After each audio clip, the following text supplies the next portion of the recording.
Good afternoon, everyone, except for Madwell, who is not at his desk right now. There he is. There he is. He made it back. It's only a 30-second countdown today.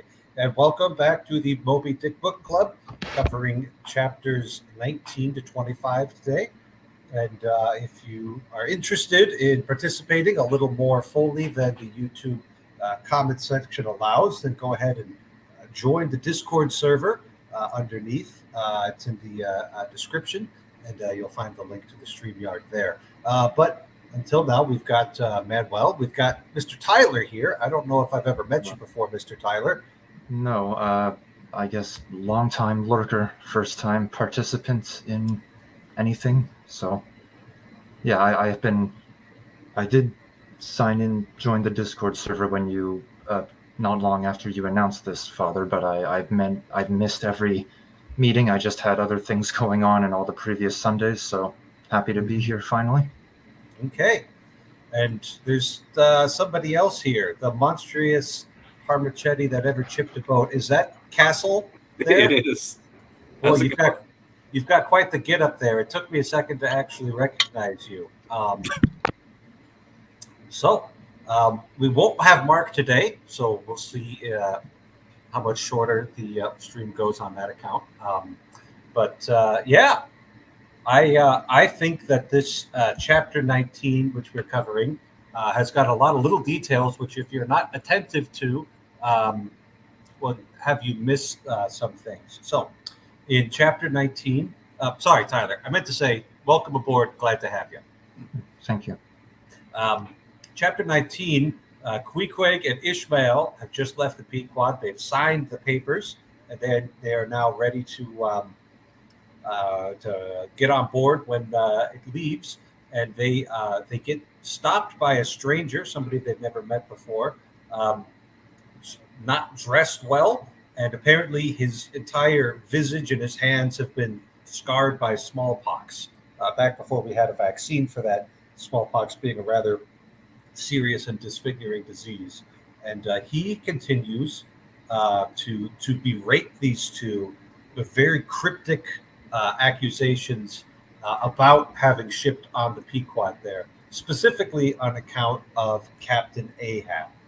Talks about all these things that people don't know about Captain Ahab, but they probably should know. And so there's a particular little passage there. We'll get an idea of what people aren't complaining about Captain Ahab, and it's this one right here. They didn't tell much of anything about him. Only I've heard that he's a good whale hunter and a good captain to his crew. And this Elijah, who is not saying nice things about Mr. Ahab, doesn't dispute those facts. He doesn't dispute that he's a good captain to sail under, and that he's a good captain to his crew. Both of those things are true. But then he goes on talking about how when he lost his leg, he lay like dead for 3 days and 3 nights.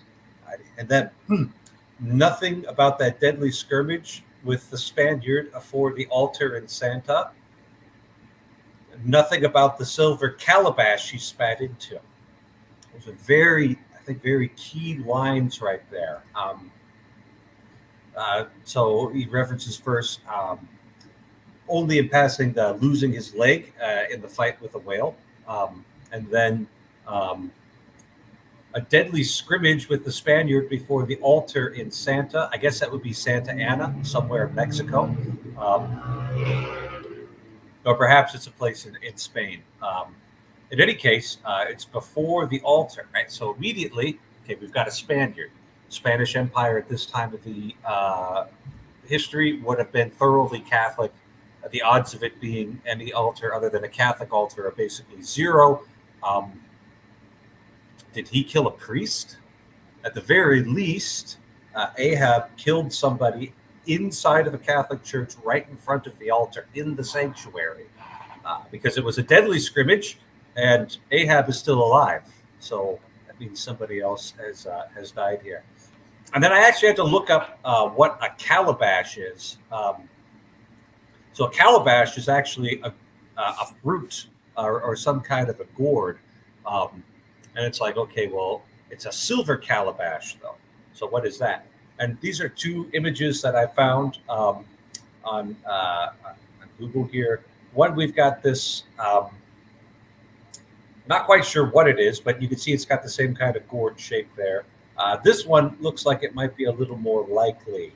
Some kind of an ornate cup with a silver bowl, um, even though it's got, let's say, the gourd for its body.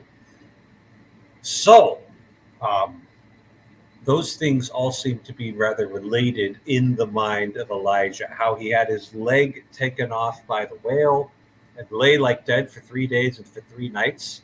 That's awfully poetic. Uh, skirmish with the Spaniard in front of the altar in Santa, and spitting into a um, silver calabash, some kind of ornate vessel. Was it a chalice that he spat into? Hard to say. So, those three little lines, I think, are very apropos, and especially because in the Bible, Elijah was the prophet who continually was confronting King Ahab. Um, Elijah doesn't have his own book of the Bible; he's in the second book of Kings, and that is where everything and just continually confronting and calling out Ahab on his bad behavior. So. Um, I think this chapter, better than any other ones, um, shows us a little bit about Ahab, that he is not a man who's obedient and pious, but he is rebellious against heaven. I don't know how you explain either that or this Elijah is just making things up. Hard to say, but he doesn't seem to have much to gain from saying these things to strangers that he's never met. So yeah, I want to do like an introduction and a little catch up on last week because I was lagging behind. So I developed a new way of reading, which means I'm reading and having the audiobook play at the same time, which is an interesting experience. And then it's like, well, like you're caught up in this torrent of the moment, right? And like I just ended like literally 1 minute before we started, and then it's like the reflection comes, right? And there's these waves of things that are interrelated, right? And you also have these crazy words that you sometimes have to look up, right? So there's all of these layers in participation that you have to do with the book, and in some sense it's not enough, right? Like it's not enough to go through it once, like it just, you can't keep up with all the layers of analysis, right? So like one thing that just stood out to me and like is that Spain gets mentioned later on in what we're reading as a yoke that needs to be cast off Mm. for democracy to flourish, right? So Right, yes. In the context of the decolonization of South America. We'll right, get there, but I hadn't made that connection. so that's an interesting way where then you see that, okay, like like that's really hard to catch if you're just going through the book once. Mhm. um yeah, and like so when I'm listening to this chapter, right, I got really the taste of these chapters, that they're completely different approaches in some sense. And I was listening to this chapter, I got the sense of the story of Job, right? And that this guy is like, it's the voice of his conscience, right? Because there's this, well, like they're talking about a 3-year commitment to going on these ships, right? And it's like, well, like like I wouldn't want to make that 3-year commitment, like hell no. And so in some sense this guy is the voice of doubt, right? Like he's literally casting a spell upon him that, like in the next chapter, is going to eat at him, right? Like this doubt is there, and then, well, you get into his relationship with the doubt. We'll leave it there. But he's planting the seeds of doubt, right? Like he's basically, he's like, well, a prophet, right, or a messenger of that which is unseen or unaccounted for, and actually is important, right? And he's speaking in the name of that importance. Yeah, yeah, absolutely. I mean, the title of the chapter is "The Prophet," and the man at least identifies himself as Elijah, commonly considered the greatest of the Old Testament prophets. So yeah, that's absolutely what's going on here. And I also thought it was the end of the conversation. Um, Elijah, you've shipped, have ye? Names down on the papers. Well, what's signed is signed. What's willed to be in will be. The ineffable heavens bless ye. I'm sorry I stopped ye. So like he comes in with this hard voice of conscience, all of that business, and then once he realizes that he's not going to change their minds, he just gives them up to heaven, right? And he uses ineffable heavens, right? The heavens that we cannot comprehend or understand. There's something going on here that I'm only in service to that I don't fully understand. And may that bless you because you guys obviously have your mind made up going this particular way, and I'm not going to be changing your mind. And he opens it up as a soul is sort of a fifth wheel to a wagon, and like he's definitely a fifth wheel himself. Like he's like I rather not have this guy around. So it's interesting that in that sense he's like in some sense retroactively introducing himself as that role. Yeah, but it's also an echo, right, of a theme that is gonna go on the book, which obviously is the whole purpose of the trip is based on this stubbornness, on this being hard-headed and being like asserting a will. It's a book about assertiveness, and can I just if you've made up your mind, and there's like again nothing I can tell you to dissuade you from. You need to go and experience the wild and your wild goose chase as well for you to be able to um, learn from it. But it's almost like it's the doom, it's the prophecy, right? It is going to happen. I like that he leaves a little bit of an opening. Like there is kind of this thing where he goes and he kind of like he makes that statement. Let me see if I can pull it up here. In the part that you mentioned, Father Eric, where he says, names down on the papers. Well, what's signed is signs, and he says, "What's to be will be," and then again, maybe it won't be after all. But anyhow, it's all fixed and arranged, So you kind of like leaves that thing like, okay, yeah, for sure it's happening, but also it doesn't have to. But really, this is what's going to happen anyway. Like you're going to do it no matter what. Yeah, and that language is in later chapters actually repeated, right? Like being bound and the inevitability and like I actually read an article today about the Dutch Shell boss, right? And he basically saying that he is also bound in the developments of his company, right? So like this being bound, this not being able to change things, right? Like it's a theme that's really present right now as well. And all of this we remember was Queequeg's little idol's idea that Ishmael should go out on his own and be the one to decide which whaling vessel they take, rather than the more experienced whaler Queequeg being the one to figure out if this is a good vessel or not. So, and once they've signed the papers, I mean, I'm not sure what a breach of contract would look like in this scenario. If guys never showed up on the ship, would they just be shorthanded, or would they come after them? But it seems like it's a fairly serious 3 years, right? Yeah.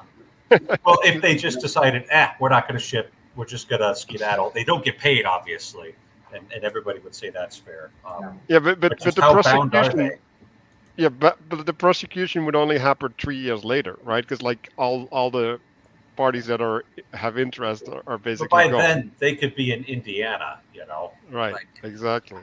And it's interesting, right? So because like the previous chapters is going over the signing up of Queequeg, right? And he's in some sense he's not even wanted, right? Like his place isn't there, right? And so like there's like an inversion, right? Like there's the thing that should be the head is the tail, and the tail's the head. Um, yeah, that's an interesting dynamic there. Yeah, I don't know. I visited a very old city today, and I can't help but think of the insane change of frame. That is just this. We're talking here of these people mounting a board, and making this 3 year commitment and putting their lives in danger, having faith on nothing they can see, no one they know actually. So they haven't even met the captain, and they already made the commitment. It's it just it's still baffling to me just how many layers of distance and protection we have around us. It just makes it very very palpable to me how wildly different lives we live and how normal it was back then to say like, yes, I'm going to go on this voyage and I'm going to put my life at stake for very little more than food and board. And and again, my fate be given to me, and I shall accept my cross. I will just go with that, and I will accept the lowly place of a sailor. It's just so it's so contrary to our way of thinking today, and the way we live, that it's I can't help but it just captures my imagination very vividly. And it's interesting if you look at Queequeg, right? Like he was a prince, right? Like he ended up on a whaling ship among people that like he can't even understand effectively.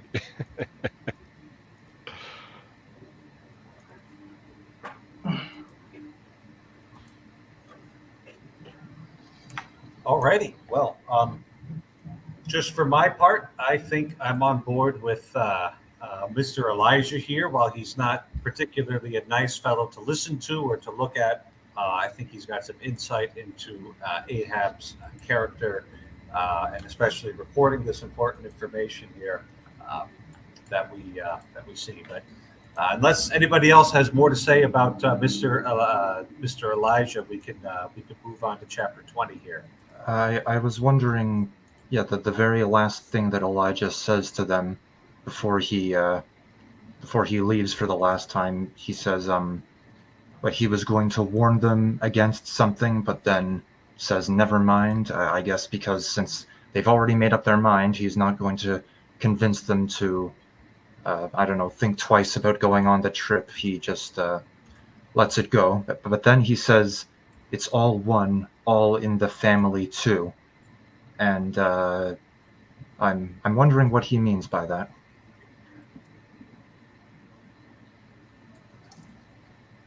Yeah, that's a couple chapters ahead.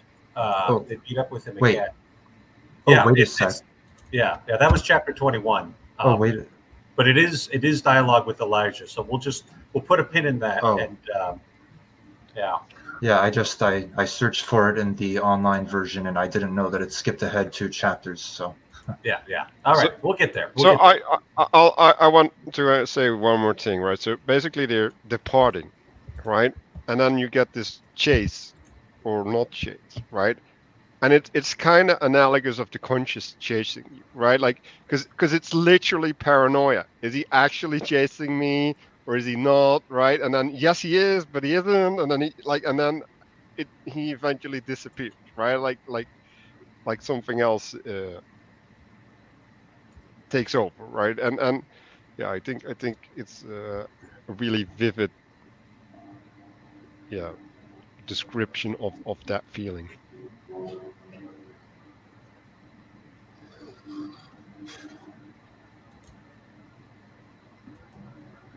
All righty. Well, we've got chapter 20 here, all astir, and it looks like the Pequod is getting fitted for its 3-year journey. And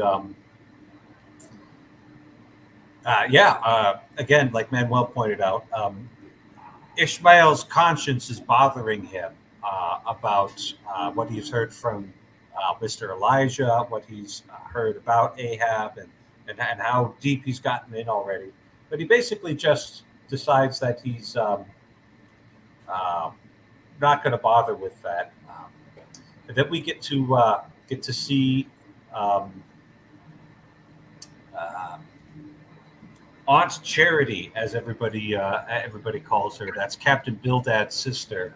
And while they're loading everything up, Aunt Charity is the one who thinks of just little details.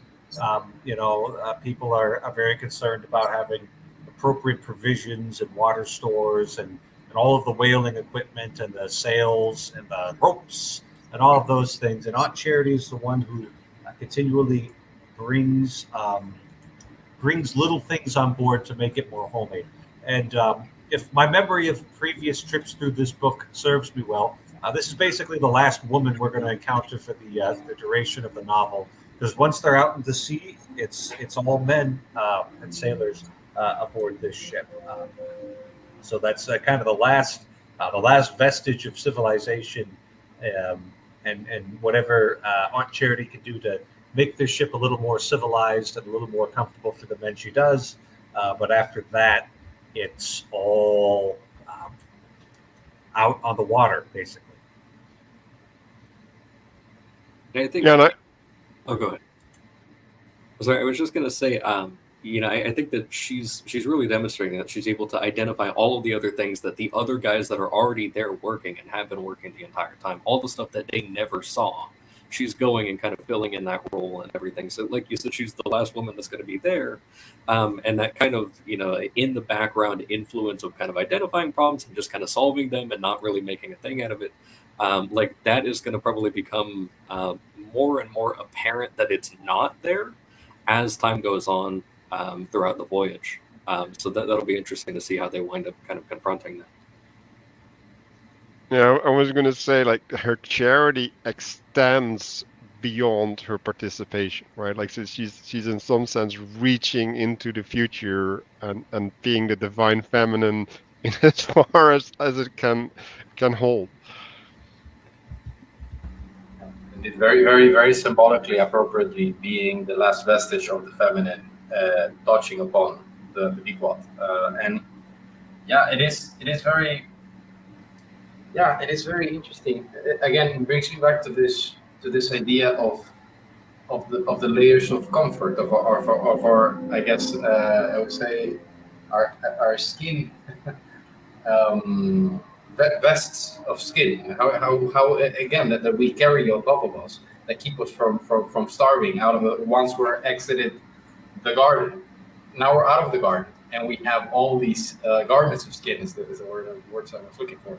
And that they are these add-ons that allow us to function into wild situations, such as being away from land for 3 years straight.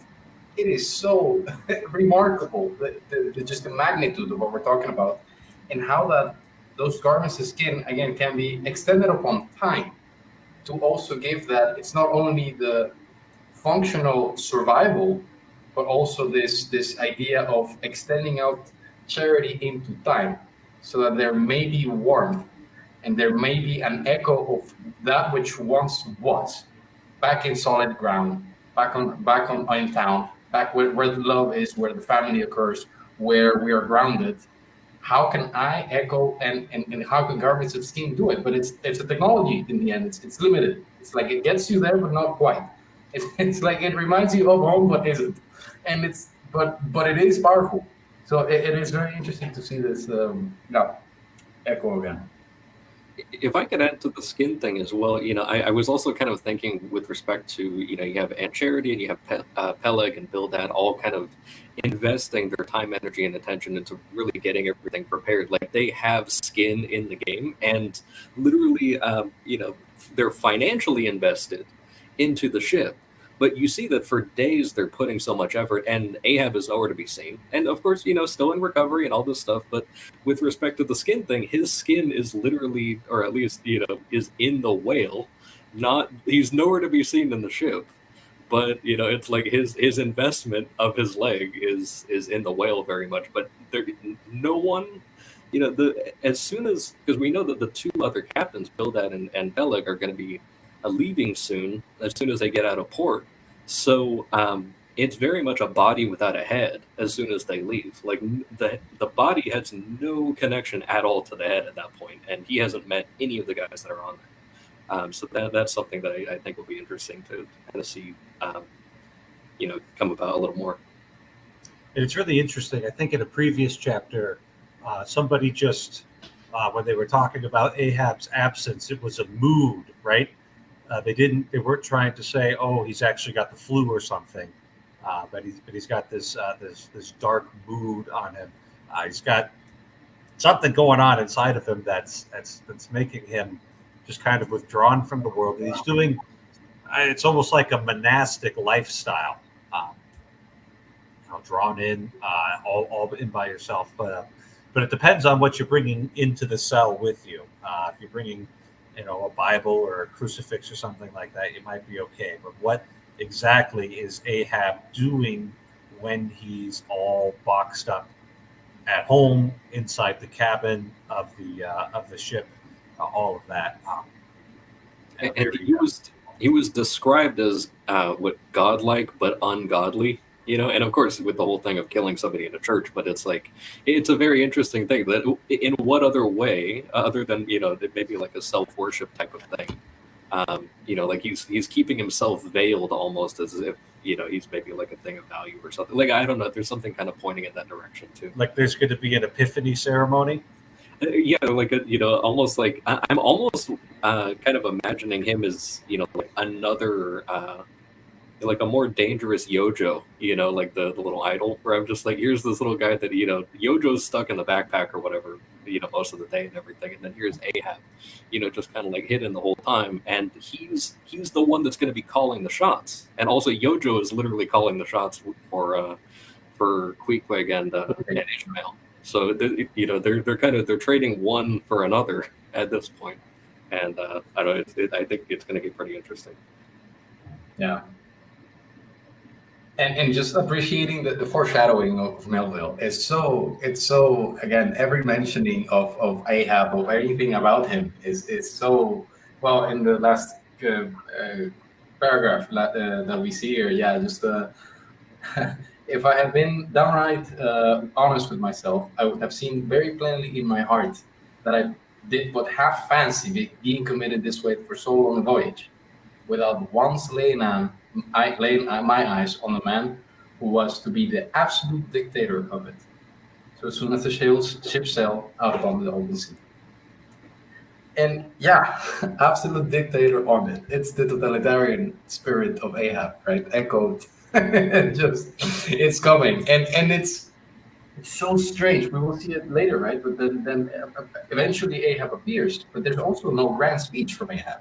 It's just the gaunt description of the man, and then when we get to hear words from his mouth, he's just like telling someone off. It's just the madness is like, what a head this ship has. He is madness gone mad, right? Yeah. Anyway, I think also even just before that with the foreshadowing, like he makes a point to write here. It must be remembered that of all the ships, whaling vessels are the most exposed to accidents of all kinds, especially to the destruction and loss of the very things upon which the success of the voyage most depends. And then he goes and he describes all the things that they keep spares of, but he stresses at the end of that paragraph, the only things that they don't have spares of are a spare captain and a duplicate ship. And it's just like, okay, why are you mentioning that specifically?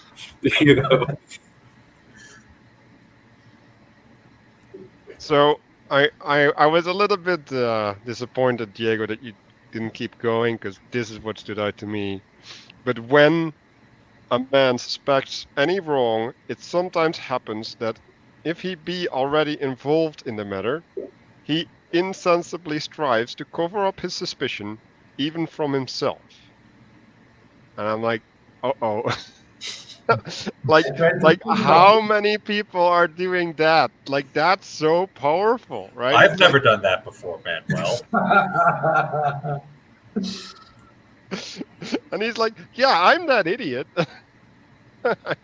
I know I'm that. I know I should have asked the guy in the previous chapter, but I didn't. And like now I know I should be worrying about it, but I'm not gonna. and that's the thing, right? Like it just brings up like 15 things of this week, but that's the thing that keeps him going, right? Like like it's the putting the hat in the sand and just going Yeah. forward that allows you just to face these things, right? And I think, Father Eric, maybe you should get into this a little bit, right? But like this is not what fate is, right? Like this is willful ignorance. Like this is separate from fate. Oh Like yeah, fate oh yeah. is bound with hope in some profound sense, and this is just like I don't know, like foolish. Yeah, no, this is I mean,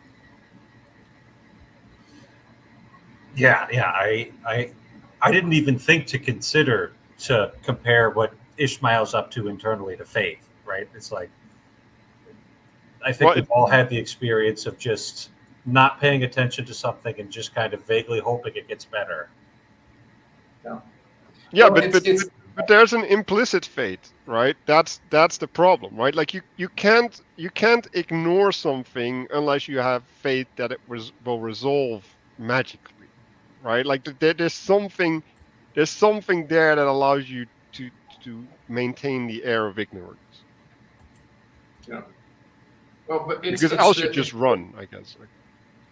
Well, it's the opposite of the eye of Horus, right? Like putting your attention to the things that are there and observing and acting upon what you're seeing, right? That would be the righteous thing to do. And then here's the I will just look the other way and try to ignore that uncomfortable feeling. But yeah, just let it go, pass on to it. And it also gives an echo, by the way, of the ship captain in the Job's sermon. Sorry, the Jonah sermon. When the captain is like he sees from a mile away that Jonah is bad news and that he's a fugitive. But nonetheless, he gets on board after paying 3 times the fare, right? It's like, I know something's fishy, but I'm gonna act dumb. But yeah, it's okay. Well, that ship is going into a maelstrom, all right? And also the same with Jonah. He doesn't feel good about running away, but he does it anyway. And yeah. I thought it was interesting that sort of thing about, oh yeah, you can kind of pay your way. And it was an interesting thing when Queequeg was getting kind of vouched for to get onto the ship, that they were like, oh, we don't allow cannibals unless they have papers. Like if they have papers, then okay, yeah, we let cannibals in.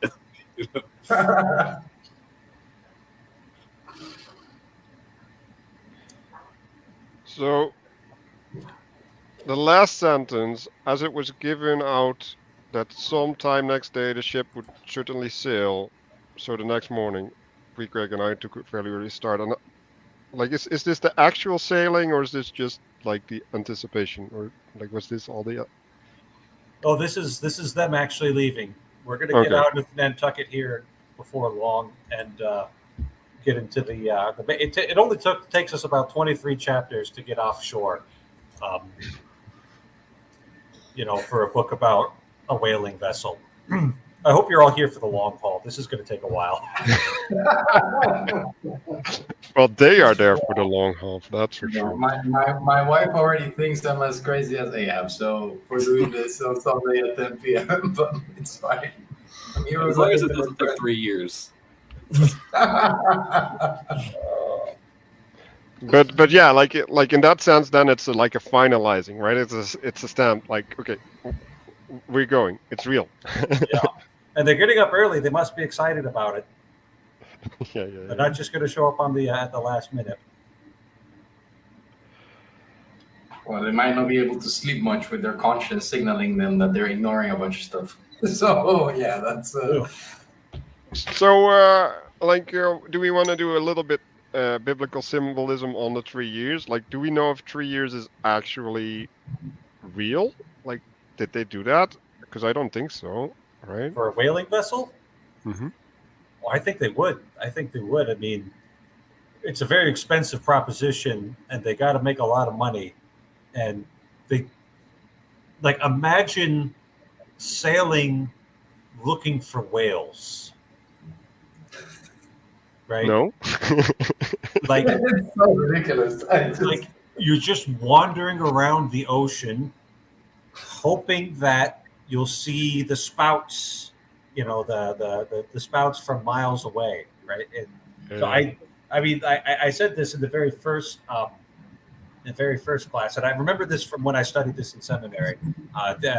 These whaling vessels were the most high tech and advanced technology that they had in the 19th century. It was a very sophisticated sort of thing.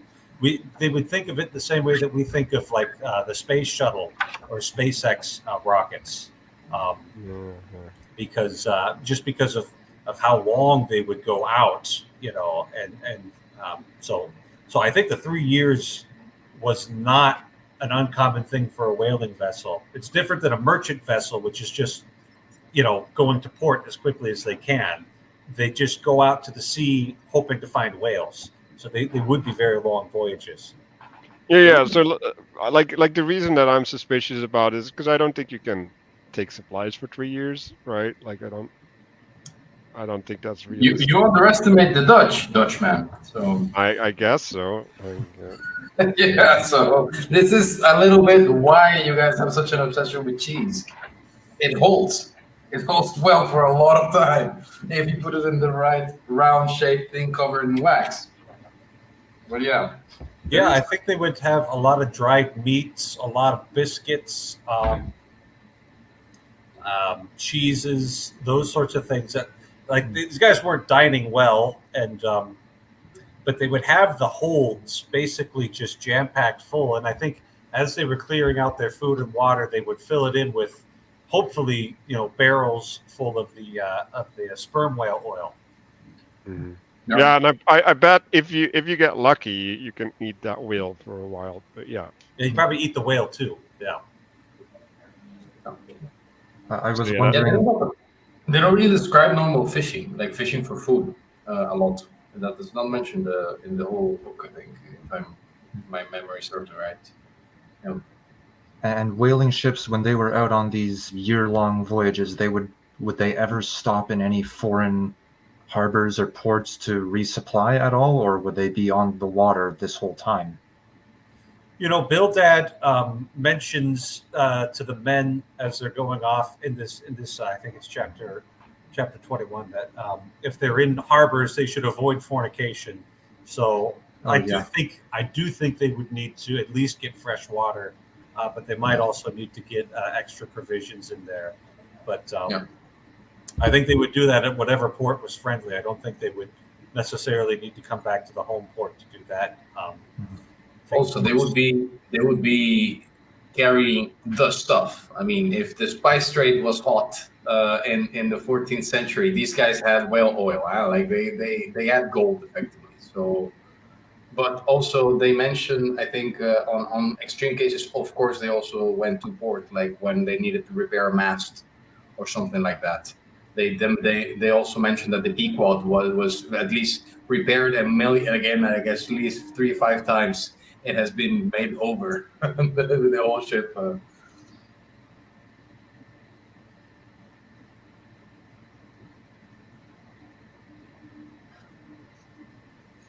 Alrighty, so we get into chapter 21, and very interesting incident here.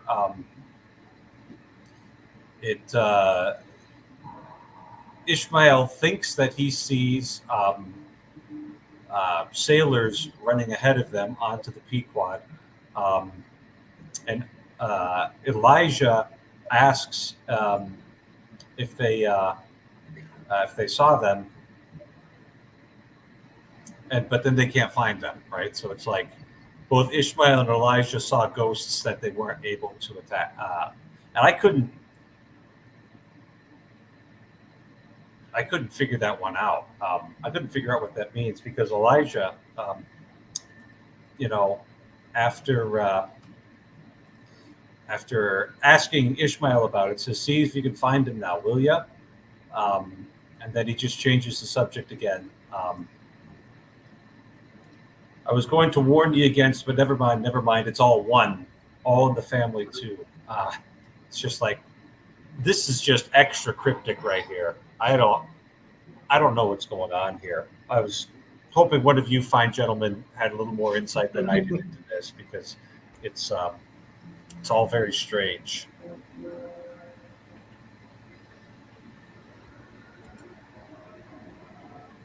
I guess I wanted to say that Elijah, he makes a big point of, well, he makes a big point. Like he actually is like the first time that we see him, he has a giant forefinger, and he's like thrusting it forward towards the Pequod. But his thing is like he doesn't actually answer the question. He just kind of he points you at it, and he's really good at discernment to the point where even Queequeg, who is known for his discernment, like in the situation where that ship was not being manned correctly, and then he jumped into action and solved every problem by himself. And yet, Queequeg, well, people didn't see 4 or 5 guys running, like that seems like something that he would have picked up. And yet, here comes, weird old Elijah, noticed exactly the same thing that happened, that seemed like a figment of Ishmael's imagination. But we can at least confirm that Elijah is real because, Queequeg interacted with him. But it is kind of an interesting thing that a lot like when Elijah was kind of pursuing them and then kind of like just veered off after they turned a couple of times, he does this kind of thing where he commits to a direction and like kind of like pointing at something or pursuing them. And then the same in this chapter, like he comes after them and then he breaks off. And then he comes back and he puts his hands back on them even after they shook him off. And it's like he keeps kind of doing this motion of like, okay, I'm going to get your attention, but then I'm not actually going to do it for you. And no, I have no idea what the All in the Family thing is, but yeah, I just thought it was kind of interesting that he keeps making these motions over and over again. And I thought it was interesting that also he even says in chapter 19, and I forgot about this, that that he was originally going to be on the Pequod, and then he backed out. And so you said, "Oh, tell them that I'm not shipping with them," and Ishmael kind of dismisses him and everything, but it's like, oh, he's like making that motion over and over again, like commit and then break off, And so I'm not really sure what to make of that, but I'm just seeing a pattern. Yeah, I was thinking maybe to look in the context of who Elijah prophesies to. So I just Googled quickly what. Wait, which screen am I sharing? I have no idea. Oh, I don't see it yet. I don't see it. Yeah, I think I will try. Oh, there was the man he met on the road that he told to go back to tell Ahab, right? That he was there. Oh no, we lost. He took himself out. Come back, Diego. So I have one association, which is maybe really far fetched, but like what this reminds me of is the 3 men that get burned or have to go into the fire, and then the 4th appears next to them, like Shadrach, Meshach, and Abednego. Well, good you to remember names. Like, how could you forget Shadrach, Meshach, and Abednego? I just remembered them. Like I just didn't remember their names. But yeah, I think it's something. Yeah, there's something there, right? Like find where they went, right? Like there's this mystery around them. I don't really know how to place it, but that's where my mind goes. Yeah, and the interesting thing is that when Nebuchadnezzar looked inside the furnace, or his ministers looked inside the furnace, they saw the angel in there with them too. But the angel didn't walk out; he just did angel stuff that we don't know about. Protect them. Right? Yeah, and then. But that was hundreds of years after the time of Elijah, or at least 100. Well, I made that crazy leap the previous week, comparing Nebuchadnezzar's dream about the statue to Ahab, and or sorry, not Ahab. Captain Ahab, and then Nebuchadnezzar's dream about the statue with the different kind of things, and how he eventually demanded that all of the different tiers of descending levels of material would all have to be gold. Like it's kind of this tyranny because he wasn't trusting in like the lowest layer of the iron and clay. And then here's this guy who his lowest layer has been taken off by a whale, or has been compromised, and then now we're kind of aware of this godlike, ungodly guy who likes to boss people around. And it's like, I don't know, something might. He doesn't like to boss people around for the sake of bossing people around, though. Right? Because he's not involved in the provision of the ship. True. I haven't met him yet. Yeah, but look, if he really liked being involved for the sake of being involved, for the sake of hearing his own voice, for the sake of making his power known, he could have been up there barking orders with Bildad and the other one whose name skips me. Peleg. Yeah. Now, he wasn't doing that, right? So it wasn't just, I want to be in charge. We'll see what his real intentions are here. Yeah. Sorry, I tried to share my screen and then I exited the call. Can you guys see the glass? Yes. So just quickly Googling who the Elijah prophesies to. And yeah, he was the one that prophesied during the reign of King Ahab and his foreign wife Jezebel. Ahab and Jezebel had turned away from God and introduced the nation to the worship of a foreign god called Baal. That might as well be Moby. And God sent Elijah to confront Ahab and to prophesy a drought over the land until the people turned back to God. I'm wondering whether it's referring to Ahab or the Canaanites, so to speak, as a tribe. Like, you guys are the sons of steel. You're gonna do your thing. You're gonna go Tegme into your madness, and you're just gonna use technology until you get to your end. And in doing that, you're going to be worshiping something else. So maybe there is something to that in the wording of it's all into one. What is it? So one, own the family too. Sharp frost this morning, ain't it? That's a change in the subject right there. I can wear the song. Yeah, I guess, unless it's before the grand jury. But I don't know. This might be... I don't know if it's changing the subject. Like, are you sure? Oh, I didn't kick him. He left on his own accord. yes, sharp remark, Eric. No, but I think that's the sharpness. Like in some sense, the event that they're undergoing is piercing, right? Like there's something going on with this morning where it's like, okay, so I'm in all this anxiety that I'm pushing away, and now this mystery appears, and then he's connecting it to being judged, and it's like, oh, hold on.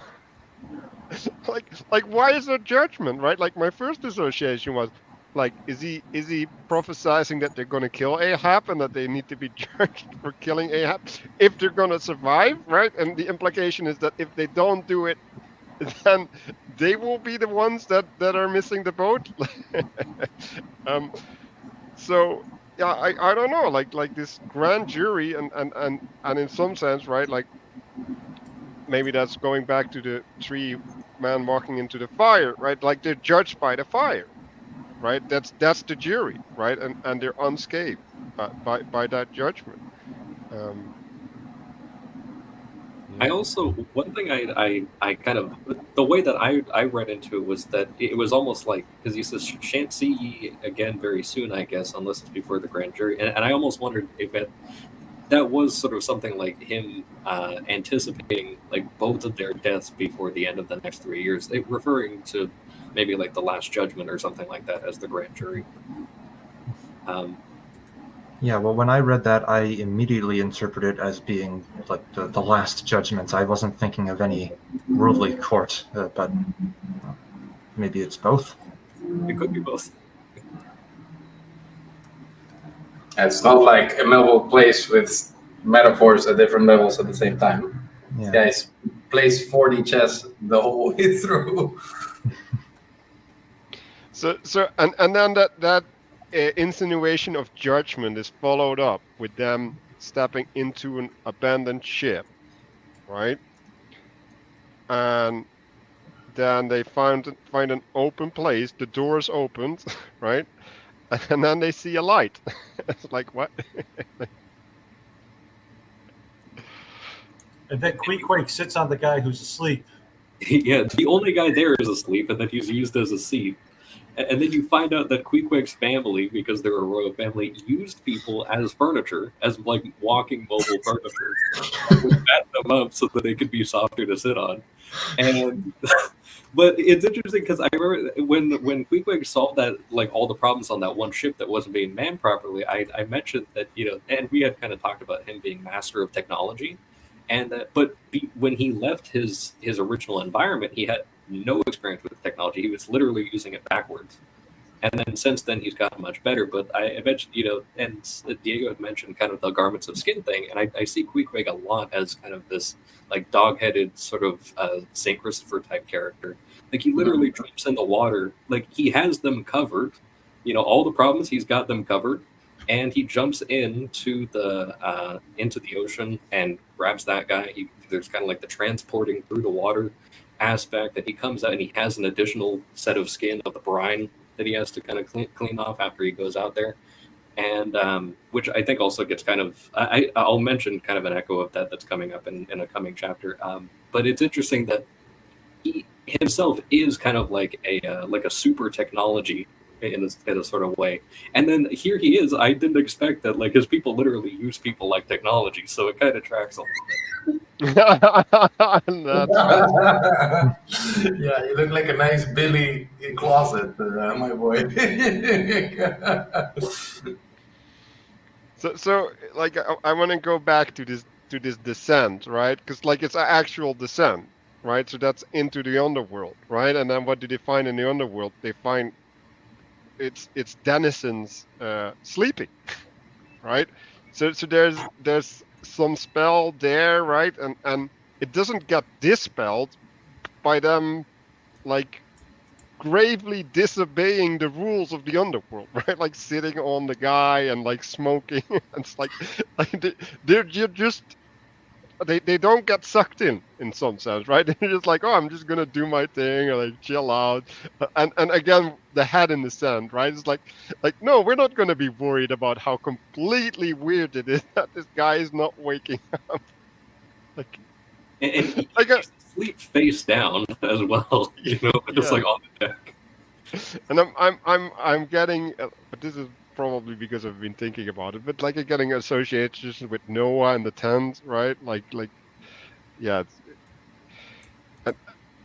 and like they're not facing him, right? Like they're literally, in some sense, treating him right? Like he's in a compromised position, and they're like, yeah, whatever, like you be compromised, like we're gonna do our thing. I thought it was interesting too to see kind of like a more physical representation of a lot of the stuff that Melville is doing, where he's using like polarity for contrast. So you have the cannibal at the head of the guy, and then you have the merchant sailor, who's about as green as they get as far as this type of work goes, and he's at the feet, and then they're passing the thing that's not only the recreation tool but also the literal killing tool, which Queequeg talks about having killed people with, and yet, Ishmael's, who knows how well he cleaned it, but Ishmael's still putting it up to his mouth. And then he's even flourishing the axe over the sleeping guy's head, saying, oh, it'd be so easy to kill this guy. And but it's interesting to kind of see, like, and Mark had talked about, oh yeah, you see the kind of the polarity of the two things, but there's always that third thing in between them. And it's like, here's you look at kind of the thing that exists between the extreme cannibal and kind of the the guy that hasn't left too far beyond the shore. That between them is just like a sleeping crew member that's just kind of there, just kind of face down. It's like I'm thinking about the story of Jonah during the whole of that storm. He was asleep in the cab. Yeah. Right. He was sleeping. He was just sleeping right like a baby there. And in order to get himself on board this ship, Ishmael had to put his conscience to sleep Hmm. in order to render it insensible and unspeaking. So That's very good. That's really good. Yeah, maybe it is indeed an echo. Like we are the like the Ishmael's conscience is the guy that they're sitting on. Huh? So Yeah.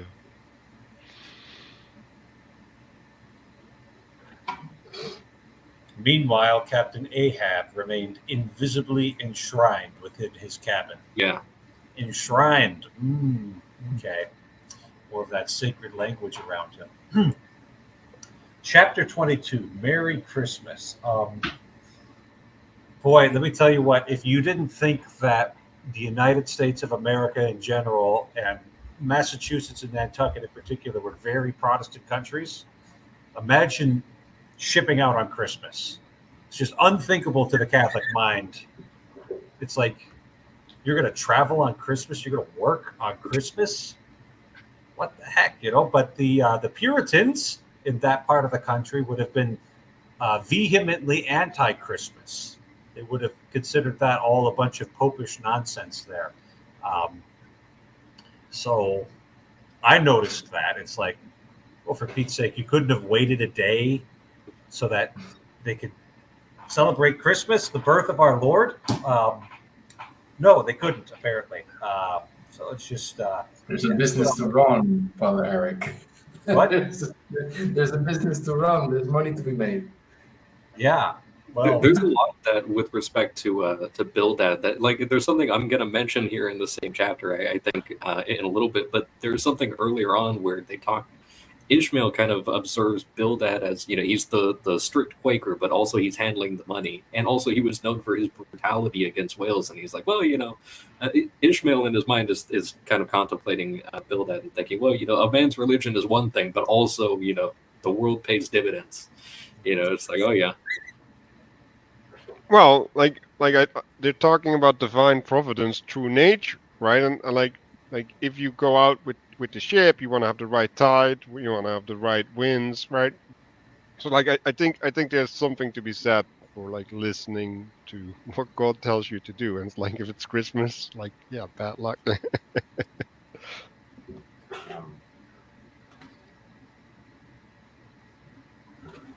Yeah, the descriptions of Captain Bildad. Oh God, I enjoyed that so much. But yeah, I guess you guys did that without me in a previous chapter. But yeah, it was just lovely. The interchanges between Bildad and Peleg over Ishmael's salary is just it's just priceless. I love how Bildad calls them son. No, it was Peleg. Peleg calls them sons of bachelors, which is just that's a great line right there. Just amazing.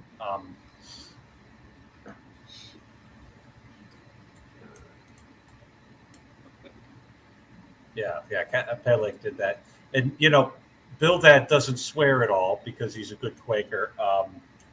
Peleg does all the swearing, but I think it was like in deference to him that he used the euphemism rather than the more common English phrase that we use to motivate people who aren't motivated.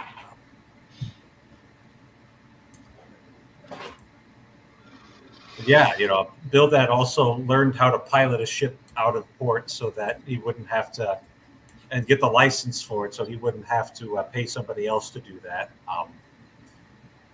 And that's some part of ports that I don't understand, but it's probably really important. Is sailing on the open oceans is one thing, but getting out of a particular port's another.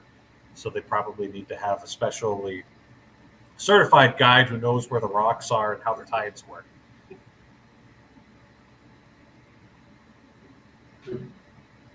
Yeah, because Bildad goes with them at the beginning of the journey, stays there for like the first few hours, and then takes a small boat back, right? Something like that.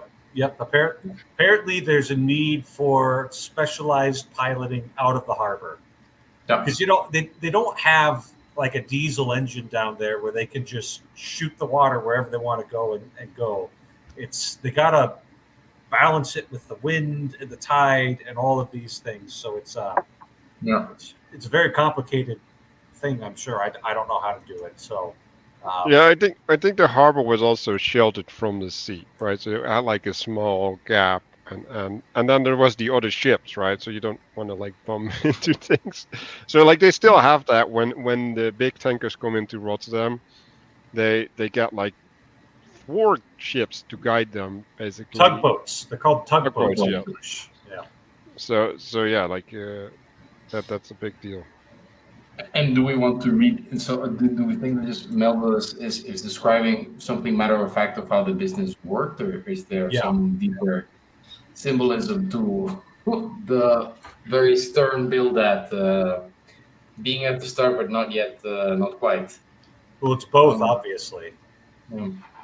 So I want to say that the last chapter ends with Captain Ahab remained invisibly enshrined within his cabin, right? So he's like in a shrine, and then they go into the transitory stage, right? Like now they're leaving, right?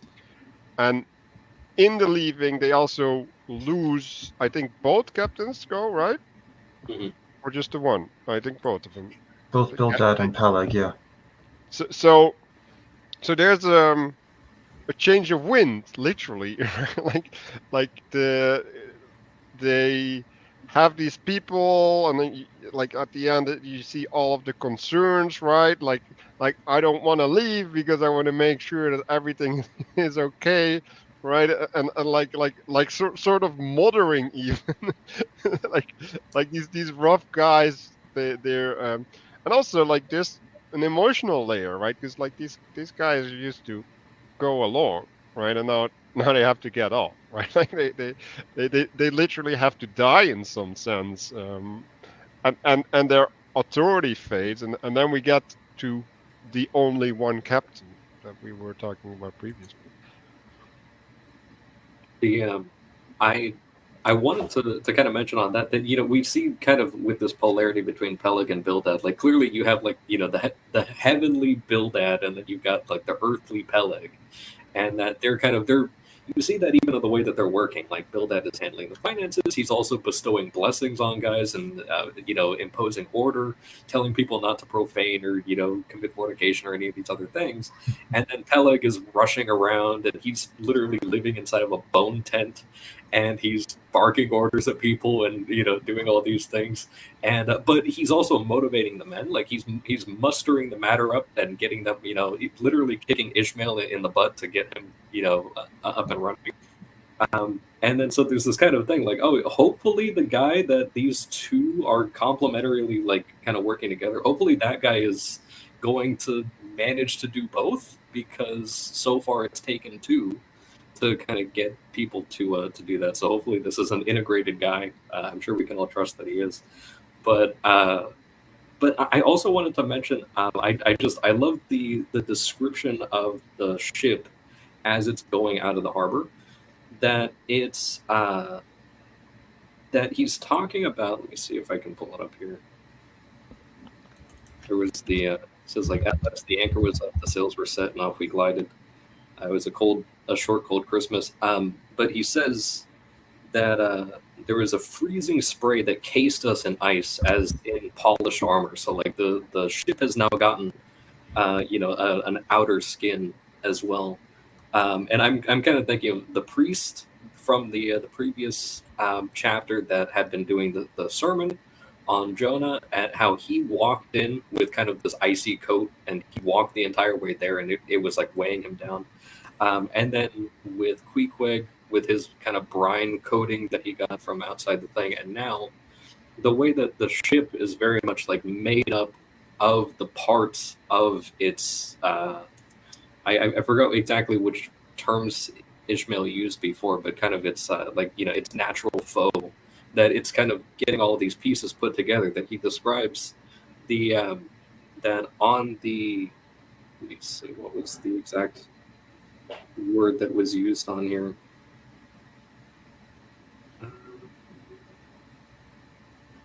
There we go. On the bulwarks, like on the outer edge, there's sperm whale teeth that are all kind of placed up around the bulwarks. And I thought there was an interesting kind of image of that called to mind. This is the front of a sperm whale. A sperm whale only has teeth on the lower jaw, and then on the upper jaw is just sockets for those teeth to kind of go up into. So the bulwarks and the railings of the front of the ship are like the lower jaw of like an open mouth sperm whale kind of going out. And then he describes that even that the that also there were icicles coming down like ivory tusks of a giant elephant suspended from the bows as well. So they're kind of, it's becoming very animalistic, like kind of naturally just by progressing out of the port. Yeah. And there's this wildness that's required, right, to leave the port. It's in the first barking orders from Peleg. Like he's literally saying like, blood and thunder, jump again. Just the other dictator just said, I want you to just jump. And it's just do it now. And then they flew to do all the things and hook all the things that were required for the ship to stay together and be able to depart. But yeah, it's this foreshadowing of nature as instead of blessing their trip, but being an obstacle, right? And then just imposing their will on it, and just like casting off with the icicles, just no matter what, like we're going. And what's kind of crazy is that immediately with the songs that they're singing, their minds turn to green fields. And so they're singing about green fields as they're going there. It's almost like, okay, we're leaving the land, and then kind of like the greenness of the land, which Ishmael has been complaining about this whole time, now is being romanticized, like it's been put up into like heavenly potential. And it's like, okay, it's something to ponder now. And maybe we'll encounter that later. It's like, no, dude, you're going out to sea for 3 years. Like, what are you talking about? It's the appreciation of the thing that you no longer have, right? And so I see the description about going into sea, that they're created in the image of that monster that they're seeking in some sense, right? Like and I'm gonna like wreck you guys a lot with this bit, but I really like this idea of heaven and earth, right? Like the two captains, right? And it's reminding me of Cain and Abel, right? Where Abel is representing the heavenly and Cain is representing the earthly, and Cain is not properly reciprocating the heavenly, and then, right, they get replaced by Seth, which is not an image of or a child of Adam, but he's an image bearer of God, right?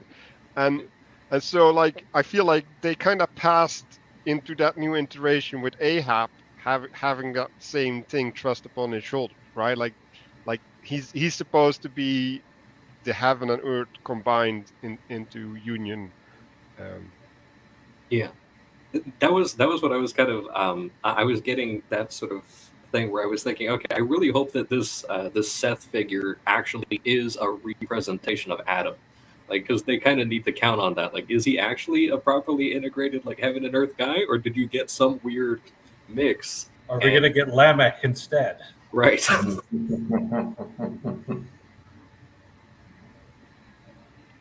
yeah, thanks to the previous book club from yesterday, where Mathieu Peugeot laid this all out for us.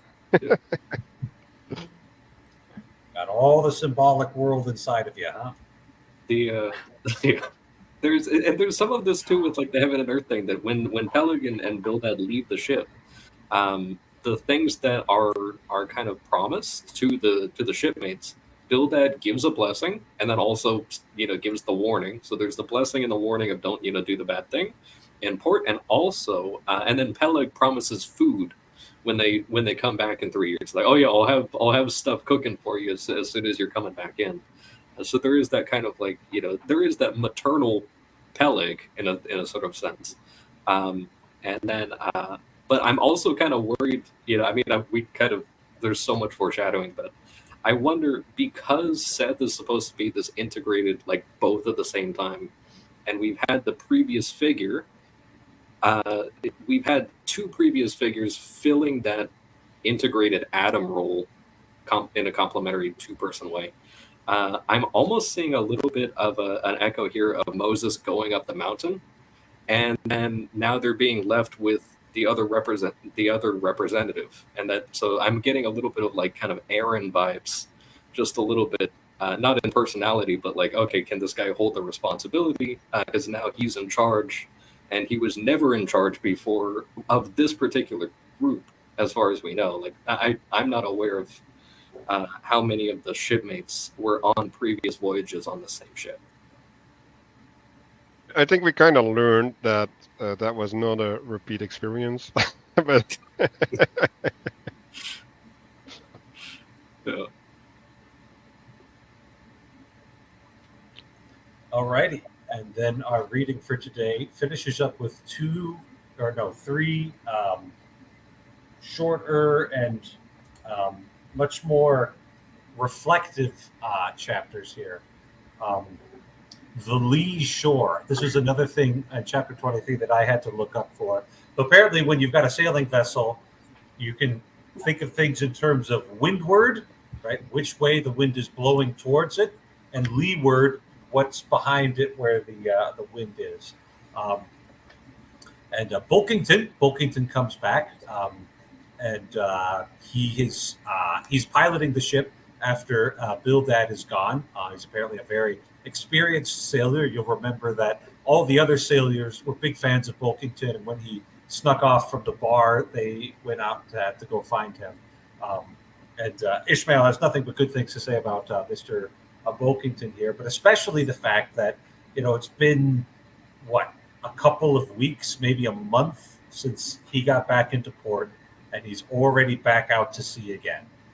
Talks about literally the wind burning his feet there, going away from the port, which is, here's some funny English for you non-native English speakers here. The port would fain give succor. The port is pitiful. The port is safety, comfort, hearthstone, supper, warm blankets, friends, and all that's kind to our mortalities. Fain is a word that means would like to do something. So the port would like to give succor. Succor is comfort. So just in case you're unfamiliar with that language there, that Bulkington is going straight back out into the sea there. And then and Melville's going to do this a lot. Here we go. Glimpses do ye see of that mortally intolerable truth, that all deep earnest thinking is but the intrepid effort of the soul to keep the open independence of her sea, while the wildest winds of heaven and earth conspire to cast her on the treacherous slavish shore. And it's just that's like, we're going to be getting a lot of that, where he's reminiscing about life on the boat, and he's just going to come in with one of these pounding, just mind-blowing statements here. Because as far as I can tell, and I wish we had Mark here because he's done more sailing than I have, the wind is trying to blow the boat back into shore. And so in order to actually get out into sea, they're going against the wind, and they have to have their rudder and their mast and their sails all lined up against the wind to get away from the shore there. And he links that to deep, earnest thinking of the soul, trying to keep this independence, whereas heaven and earth are conspiring to cast you back on the treacherous, slavish shore there. Just a wild line. Yeah, I don't know if I can unpack this, but I had to reread it. This has nothing to do with ships. Like, this is not about ships. Like this is about the spiritual truth that he's trying to get at, right? But yeah, maybe we should have other people go before me. But I had to reread this because I'm like, wow, there's a lot here. Like, there's a lot here, and I'm still not sure that I understand it.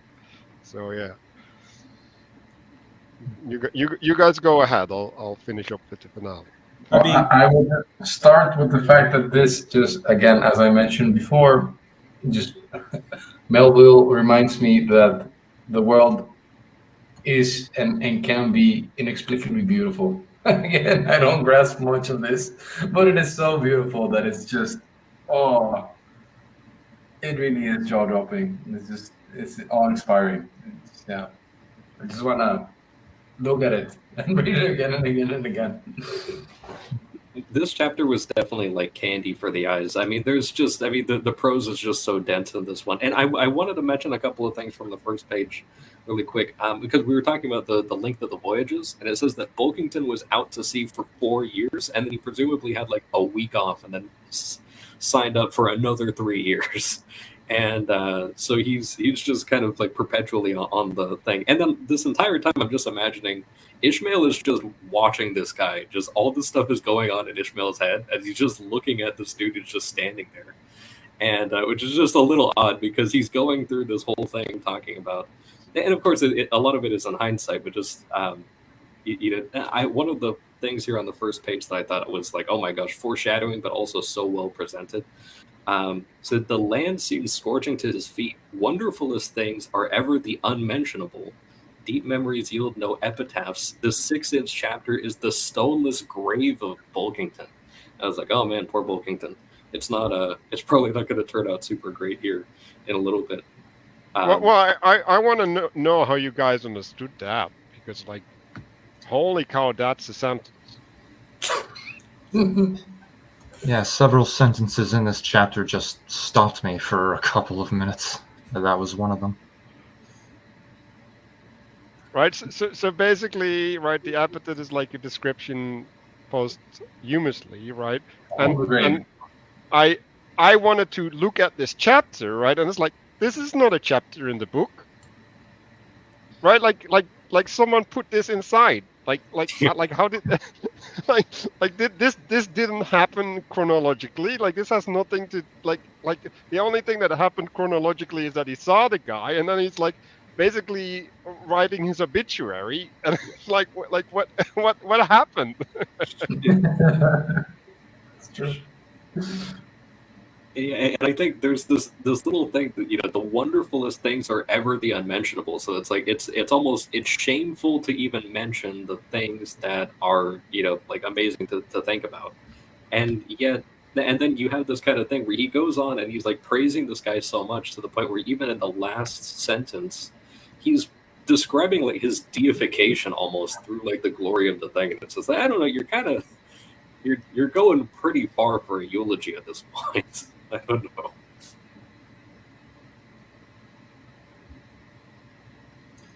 Yeah, I mean, so when we're talking about graves, I think Melville would want us to think back to the chapel and all of the memorials that were posted inside the chapel there, and what are those memorials? The memorial is in memory of so and so who perished in a sea voyage in this year, and this 6-inch chapter is that memorial to this Bulkington here, who's a fine fellow, it seems, and absolutely loves nothing better than to sail around here.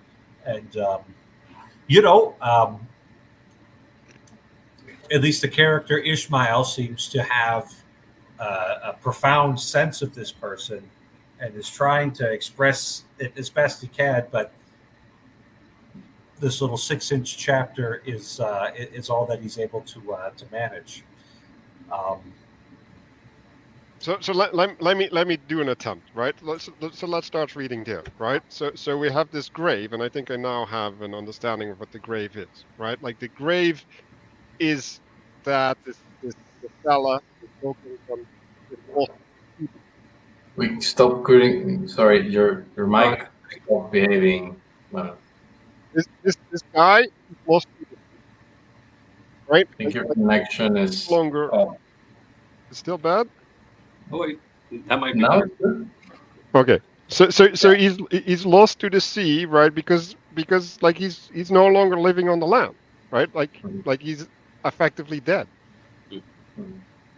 And I think that's why he's writing the obituary, right? And then in the next line, he's like, let me only say that it fared with him as with a storm-tossed ship, right? So this is where the analogy starts, right? So we're in a storm-tossed ship, right, which is basically incapable of steering, right, and then miserably drives along the leeward land, right? So the land is upwind, so like it's storm tossed. It needs to repair, right? It needs safety. It needs the shelter, but the wind is keeping it from the land, right? So it's like a tease, right? And then it goes into what the port would give, right? Like because the port would give the ship what it needs, right? But like no, like that's not going to happen, right? She must fly all hospitality. One touch of land, though it but a graze to the keel, would make her shudder. True and true, right? So now it's like if I only make contact with the land, right, then like I'd get this shock. I literally get this existential thing. Like I realize the thing that I needed. Like there's the thing there, right? But there's also the physical thing of the ship that's like shaky and stuff. And like if it would hit the land, like if it would run ashore, that would be problematic, right? And then with all her might, she crowds all sails offshore, and in doing so fights against the very winds that fain would blow her homeward. She seeks the last she have landed us again, for refuge's sake, forlornly rushing into peril, her only friend, her bitterest foe. Right? So there's this thing with the devil, right? Like, oh, like I want to be at sea because at sea I know what to do, even though it's miserable, or because it's really miserable. Like it's home. Like there's a comfort in the discomfort that I can't have on the land, right? And so this Bocaton fellow is representatives of this, right? Well, the land seems scorching to his feet. Like he Right. would, if he would step on the land, he would be burning to leave again. Yeah, so it's. I mean, the way I've seen this is that, you know, Melville gives us the answer to the question, or the analogy he's given is that it's this going out into sea is the intrepid effort of the soul to keep the open independence of her sea, right? To have no boundaries around you, but to be able to go where you want to go, right? And you're not limited by anything. Um, and what the wind is trying to do is trying to push you back to land, right? So that's the very specific thing that they're dealing with right now is they have to get out to sea against the wind, um, while the wildest winds of heaven and earth conspire to cast her on her treacherous, slavish shore. Um, so, like the wildest winds of heaven and earth, right? Heaven and earth together. Well, that's where you get like stable form. It's where you get stable life right there. Society. Society, basically. He's calling that a treacherous, slavish shore right there. Because when you're in the safety and comfort of civilization, you have to behave in a certain way. But once you're out on the ocean, you guys are just on a boat. Who's going to tell you what to do? The captain, I guess.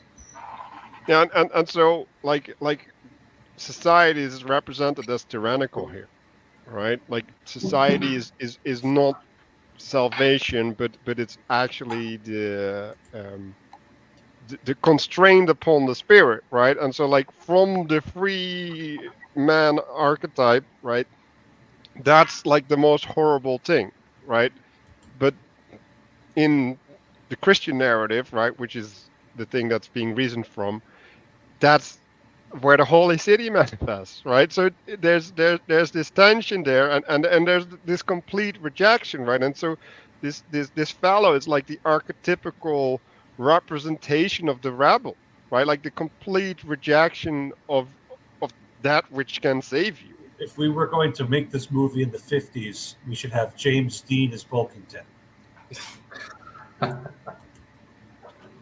I think there's to kind of add to those points. Like it really is this kind of, it's a complete unwillingness to submit, and then but then also kind of like an exposure of oneself to all that might happen as a result of being kind of separated from the order.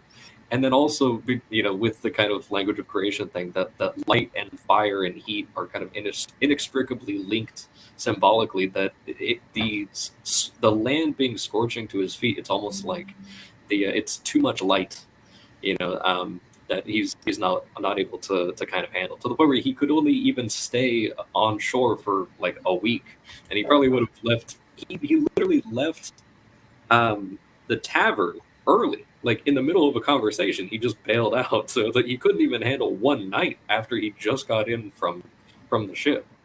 And then he vanished into the night, and then we didn't see him again until nighttime Christmas in the middle of the cold on the ocean. Yeah, and it's funny to contrast that. So Ishmael is the one who said, like, who ain't a slave, and you can also be a slave.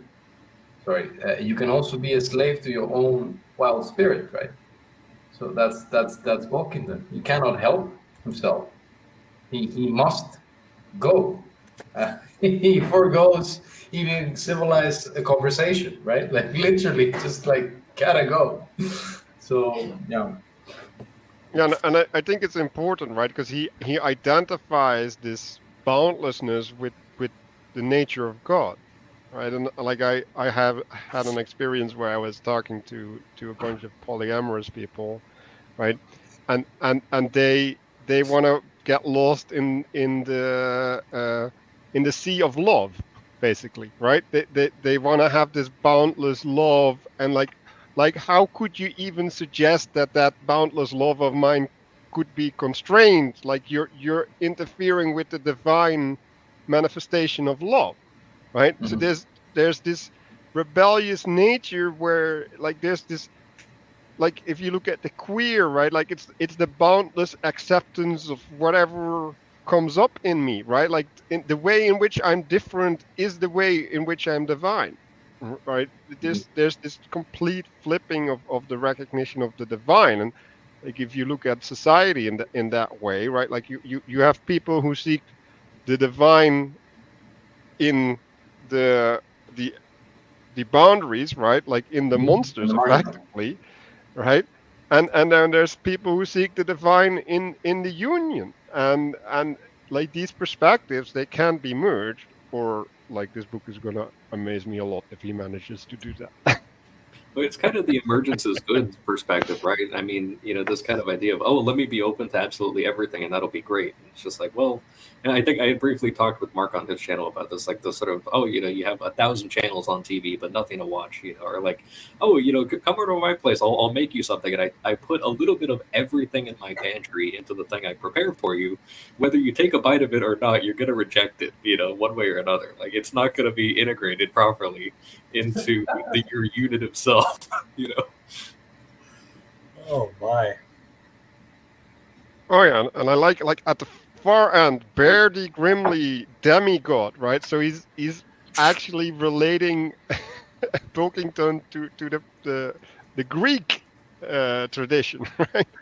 And that he's established the godly on earth, right? Like the demigod status, where he's found union by fully embracing the chaos of the sea. It's like yeah. So he's like a child of Poseidon. And what's interesting is even at the very end, he said straight up leaps thy apotheosis. So it's like your full deification is out there. So like you're already a demigod, but also like you can fulfill that also as you go out there. It's like, oh, we'll see.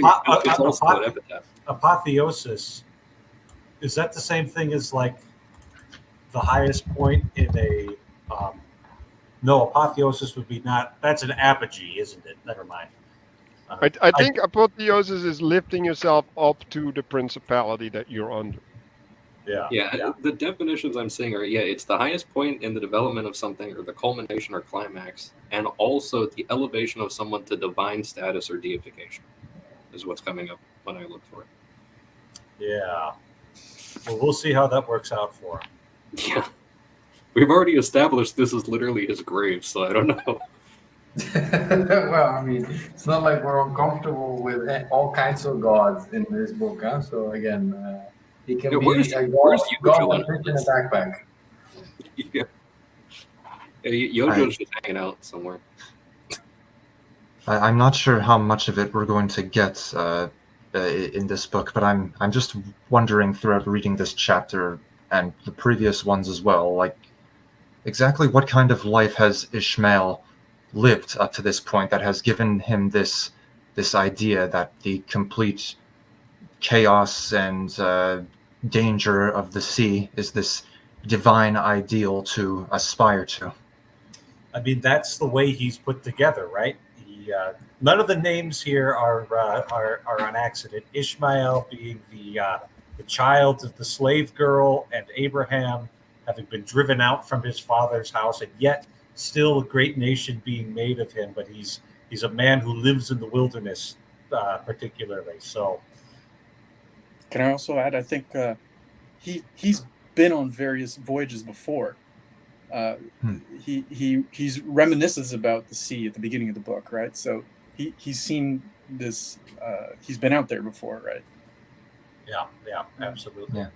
I just kind of hopped in there a little while ago, but I just hopped in because I heard you talking about the lee shore, and I think, I don't know, in the time that I hopped in, I think you may have corrected it, but the lee shore is the wind is pushing the boat to the shore.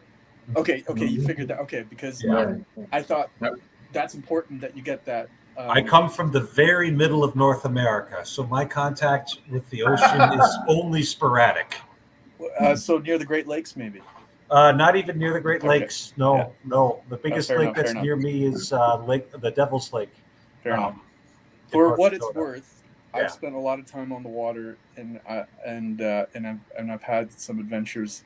So so this book, really cuts to the core for me. But keep it up. I'm loving what I'm hearing. Well, I'm just really interested what you think of Ishmael's assessment of the whaling industry.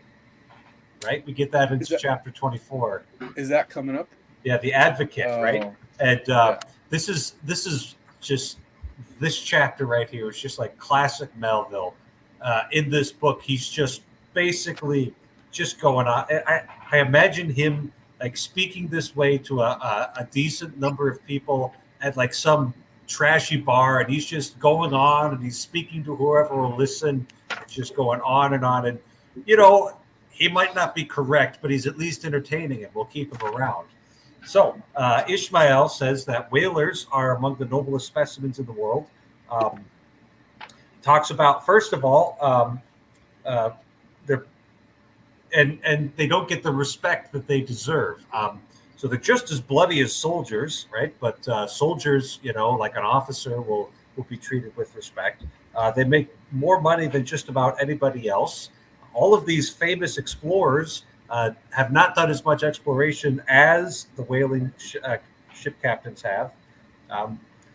Any soldier would face down the machinations of other men, but the whaler faces down the works of God himself. The whalers apparently established democracy in South America, so that's big news to me, and made Australia. Moreover, the whalers have a great deal to contribute to the world of art and literature. The first description of a whale came from the book of Job. King Alfred the Great wrote about whales, and so did Edmund Burke. Most of Nantucket is somehow related to Benjamin Franklin, so they've got what amounts to American nobility in their blood. And the whale was referred to as a royal fish, and whale bones were featured in a royal Roman triumph. So really, whalers are the greatest specimen of humanity on Earth. That's all there is to say. Well, he's So being a bit comical with all this. Yeah. But I mean, yeah. Well, Take his word for it. I read this completely different than you, Roderick. But in some sense, right? Like why would you do this advocation, right? And I can see someone doing that in the bar, right? But like, why would he hold this story, right? Like, why wouldn't he hold any other story? It's because he needs to justify his behavior, right? And so if we fit this in the anxiety narrative, right? Or like I just got on this boat, right? I'm completely lost. Like I'm bound to do this. Like now I'm bound by materiality instead of a spiritual bond, right? And there's no way back. Like why did I do this to myself? Well, look at the glory. Like the glory that's promised to me. And like let me tell you all the ways, or let me tell myself all the ways in which I'm gonna partake of this glory. And so that's the way that I see this unfold, right? And to go back to like what type of person chooses to go on the sea for 3 years, right? Like they must be running from something. Oh yeah. Like that's not a positive Well, don't you remember? action. Don't you remember? It was in the previous chapter. They were talking about how all of Nantucket had actually been pulled out of the sea here, and I think this sort of thing used to just be more common. Um, very long times away from home, hard, dangerous work for low-class men because that's what they were able to get. Um, you could imagine. You could, like imagine the armies of the Greeks and their 15-year campaign from like Syria all the way to India, right? It's like people would go on these crazy journeys and they just wouldn't go home because home was a really long ways away and you had to walk. So, yeah, we've got airplanes now, which, now the distance between New York City and London is much smaller than it was even at this time when they had fairly regular commerce between the two. But I think your point about him needing to justify it might explain the lavishness and the kind of the over the top absurdity of his description of the whaler. I think that's a pretty good account. I think he also just likes being funny. So It's a lovely chapter. Yeah. It's just so good.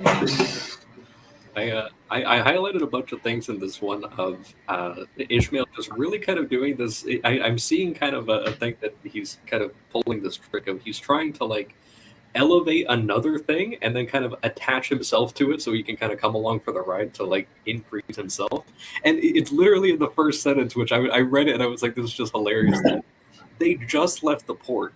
And he starts it with, as Queequeg and I are now fairly embarked in this business of whaling. It's just like, really?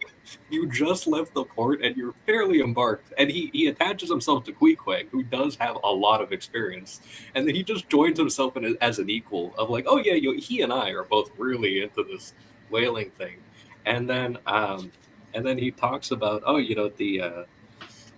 the uncleanness of the job and people kind of spurn this profession because it's so dirty, but now I'm going to triumphantly plant the sperm whale ship at least among the cleanliest things of this tidy earth.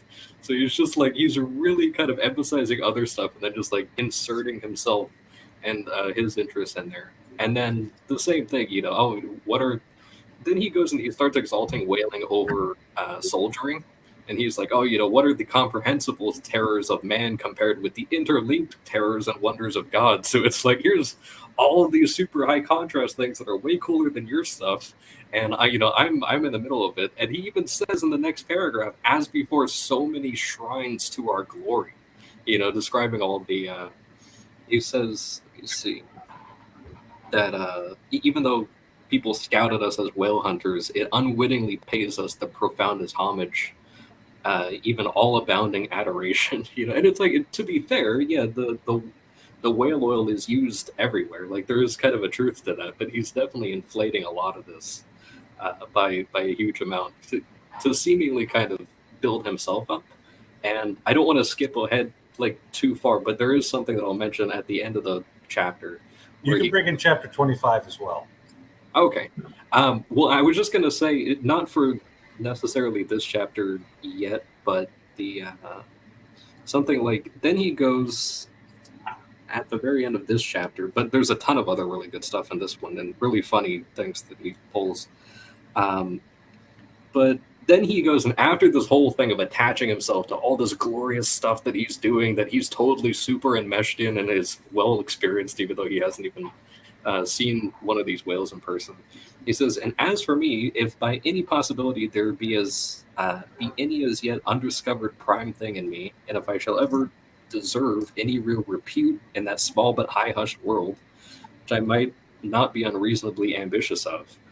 And he goes and he's kind of like humbling himself in a sense. Then he goes and he says, if at my death, my executors, or more properly, my creditors, find any precious MSS at my desk, then here I prospectively ascribe all the honor and glory to whaling, for a whale ship was my Yale College and my Harvard. So it's like now he's also he's doing the thing that he was doing with Yojo, kind of like almost a liturgical worship of this little idol. Now he's doing it to the profession he's a part of, it looks like.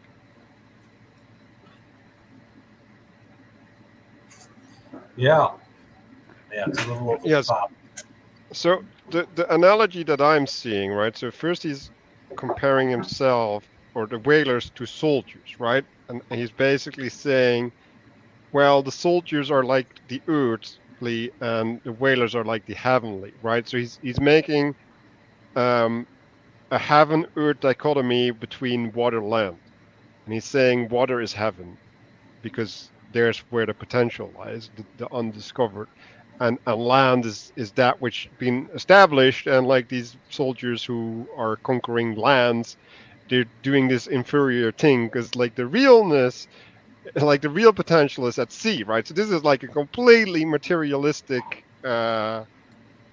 view, but he's like establishing a religion, and then at a certain point he says basically that the whale ship, which originally showed them the way and first interpreted between them and the savages, right? So now they're like priests, right? Like they're like the bridge to the unknown, right? Like the thing that is calling in the revelation, right? Like they're at the bow. What is it? Like the front of the ship, right? Like the breaking the waters. They're breaking the way, so that all these other things can come into being, right? And they're carrying that on their shoulders. So they're like this priestly class. That's that's basically creating the new, or like, I don't know, like what would be the Christian thing, like finding the heavens or something, proclaiming the kingdom of God. No, it's not proclaiming. It's as whatever you bind on earth gets bound in heaven, right? Like, so it's an establishment of the heavens or something, right? Like you're binding the new reality, and so you're increasing the land, right? That which is known, that which is cultivated, and also the thing that they're running away from, right? So the thing that they're running away from is chasing them in some sense, right? Because like they're the bringers of the thing that they're running away from. Yes, really funny. I think it's interesting because that you mentioned that, because they're bringing this stuff that is set on fire to create light and everything. So they're going out and getting light, and there's kind of almost like this Prometheus thing going on, out and like getting the fire and then bringing it back for everybody else to be able to kind of do all their stuff. So there is, in a sense, sort of like a mediation of them bringing down light, but it's not in the traditional cosmology sort of sense. And also, they're ascribing the glory to themselves. No, Ishmael's doing it for them. These are just a bunch of sailors. They're probably fine, but he's their self-appointed representative. Yeah, the advocate. He's a lawyer for them, and his very last point, he doesn't want to do anything that's unsubstantiated, anything he doesn't have good evidence for. But it's at chapter 25. He says, I'm just speculating here, but pretty sure the mighty kings of England are anointed on their head with whale oil, Right? Surely it's not olive oil or castor oil or massacre oil or bear's oil or train oil or cod liver oil, which actually it 100% is just olive oil. They can get olives.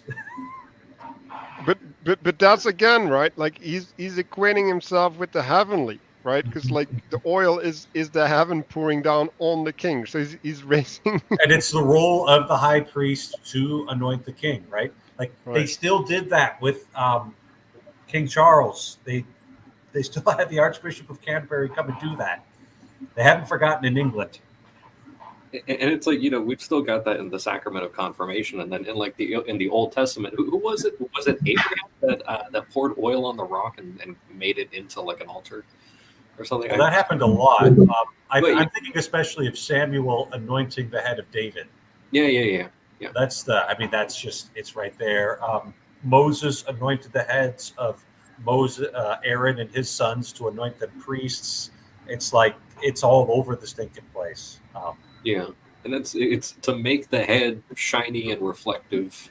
You know, it's almost kind of gold like, so that it can more easily reflect and receive light.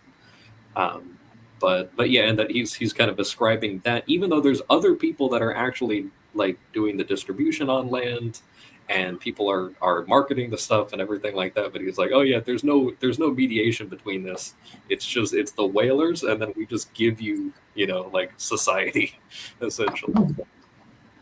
Do we know if it was scented oil? I mean, I don't know that for sure. I know that when we make chrism in the Catholic Church, we use scented oil. So when I was ordained, the bishop anointed my hands with the scented oil. When bishops are ordained, they get their heads anointed. Confirmation, you get your forehead anointed. Consecrating an altar, we use the scented oil there. So, because the scent is that which rises to heaven, right? So, yeah, a pleasing fragrance. Yeah.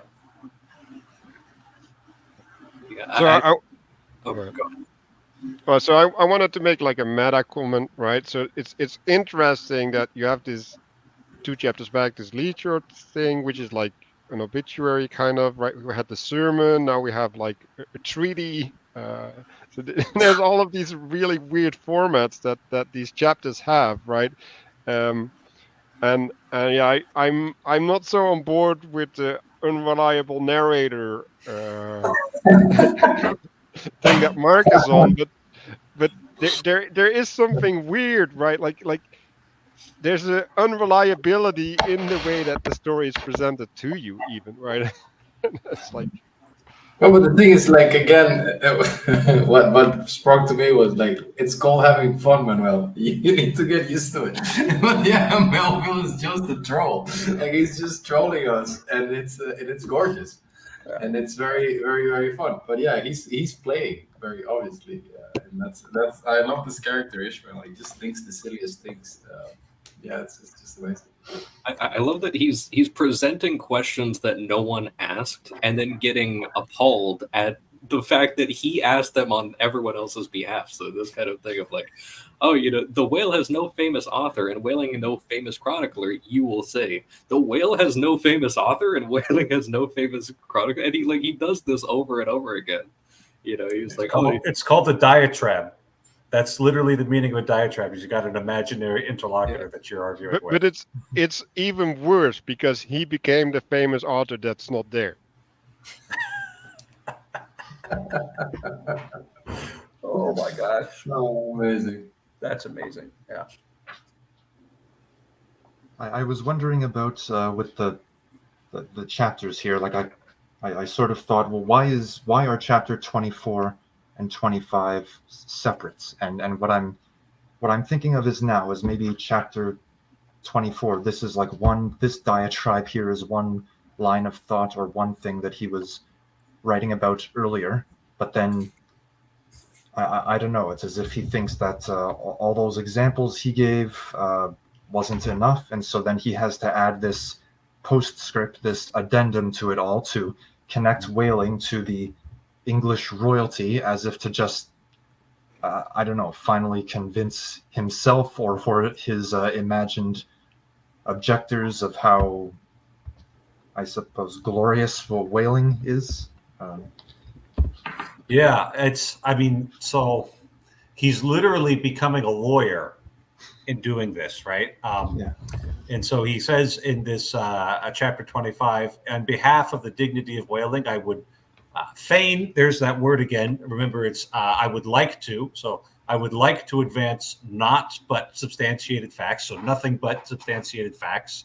But after embattling his facts, an advocate, which is another name for a lawyer, who should the wholly devil. suppress a not unreasonable surmise, which might eloquently tell upon his cause, such an advocate, would he not be blameworthy?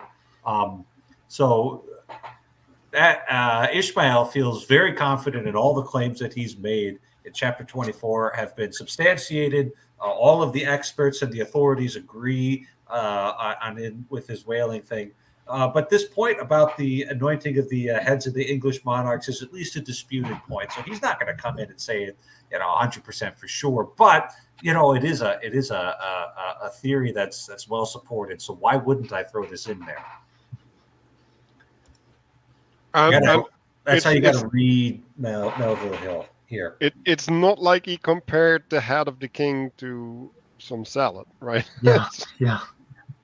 But and also like previously when he was in 24 when he's responding to this objection, no good blood in their veins, and then he says they have something better than royal blood here, and then explains that they're related to Benjamin Franklin. So that's a big deal. Benjamin Franklin is a big deal.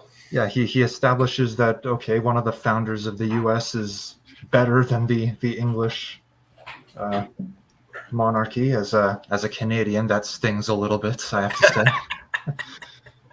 but then I guess, yeah, in this chapter 25, okay, he figures I'll just connect them to the English monarchy anyway, just to I guess put the cherry on top, I'd say.